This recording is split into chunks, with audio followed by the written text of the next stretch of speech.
Malagim na aksidente na naman sa Riles, isang lalaki ang patay matapos mahagip ng tren sa Maynila kanina umaga. Hindi raw alam ng biktima na dalawang tren pala ang paparating mula sa magkabilang direksyon, dahilan para mahagip siya na isa sa mga ito. May ulat on the spot si June Veneracion. June? Iyadad on the spot ang isang lalaki ng mahagip nga ng tren ng Philippine National Railways dito sa may lungsod ng Maynila bandang alas 7 kanina umaga. Sabi ng PNR, lasing daw ang biktima. Tumalsik ng halos sa 3 metro ang biktimang si Sergio Salazar na mahagip sa likuran ng paparating na tren sa may Tuason Street, lungsod ng Maynila. Ang kwento ng saksi na si Nonoy Andaya, sinita pa raw ng biktima ang dalawang babae na may paparating na tren sa may northbound direction ng Riles. Ang hindi niya alam na may paparating din palang tren sa southbound direction, kaya inabot siya sa likuran. Pagkatama po sa kanya rito sa may likuran, bumaliktad po siya eh. Ayun na po, hindi ko na po tinignan eh. Tapos nakatuog na po yung nakita ko rito eh. Ang biktima ay nakatira sa gilid ng Riles. Nangyari ang aksidente, ilang metro lang ang layo mula sa kanyang tinitirhan. Ang sinisisi ng saksi at ng mga kapitbahay ng biktima, ang barero o ang crossing keeper ng PNR. Bago po dumating yung tao rito na tumawid po sa train, dapat po parating pa rin po yung tao, sinasaway na nila. Tao rin po kasi yun eh. Hindi naman po porkit sasakyan lang po hinaano nila eh. Pero depensa naman ng PNR, sinita ng kanilang crossing keeper ang biktima pero hindi raw ito nakinig. Mukhang lasing pangaraw ito. Ganito rin ang obserbasyon ng ilang kalugar ng biktima na nakasaksi sa pangyayari. Lasing siya. Nakita ko pa may dalang boteng red horse. Lasing siya. Minsan nakikita ko dyan, may umiinom sa may kanto. Lasing siya talaga. Hindi niya siguro napansin yung tren na tinatawag na siya ng PNR, yun, barero. Talagang hindi niya narinig.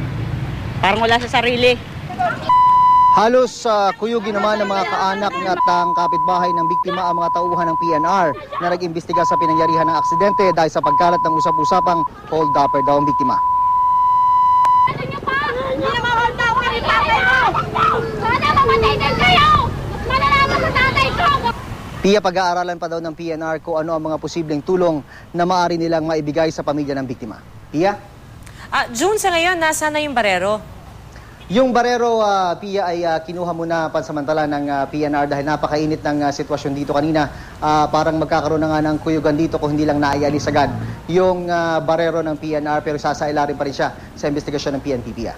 At June, linawin ko lang, di ba, para yung mga sasakyan, para hindi dumaan, may binababa, di ba? Para hindi sila makatawid pag may dumadaang tren. Pero doon sa mga pedestrian, hindi ba isa sa mga warning rin na dapat binibigay yung pagpapatunog ng sirena ba o kahit ano para lang malaman rin nila na may paparating? Ang SOP dito, Pia, tuwing may dumarating na tren, bukod dun sa busina mismo ng tren, ay meron ding tumutunog dito sa may bahagi ng intersection na saksihan natin kanina yan. At panay ang tunog nitong dito sa may intersection, dito sa may malapit, dito sa boom nitong intersection ito na masamang balita lang konti, hindi gumagana itong boom na to kaya lagi nakatao yung tinatawag nilang crossing keeper. So may tunog dito, Pia, kaliwat kanan at sinabi rin naman ng mga nakasaksi na pinilit pa daw ng barero na sitahin yung biktima pero hindi na nga daw ito nakinig sa kanyang mga tawag at nung nilapitan niya ay huli ng lahat, tumalsik daw yung biktima matapos tamaan nga ng tren sa kanyang likuran. So siguro June, paalala na lamang rin no, doon sa mga tumatawid o yung mga nakatira dyan malapit sa Riles no, na talagang maging listo lang talaga, no? Yan na rin siguro ang problema, Pia, na hanggat may mga natitira pa ring residente dito sa may gilid ng tren ay may nakaabang panganib sa kanila tuwing may mga dumadaan nga na tren na ganyan. Pero talagang dapat talaga mag-ingat, lalo na pag may mga ganyan. Dahil ang tren, Pia, kahit na gaano kabagal yan o gaano kabilis pag pinereryo, hindi naman kaagad kakagat at aabot pa rin. Alright. At June, sabi mo nga, nasa pangangalaga na, no, o kustudiya ng PNR, yung barero kanina. May pumalit na sa kanya, yung ba nasa likuran mo kanina, yun yung barero ngayon?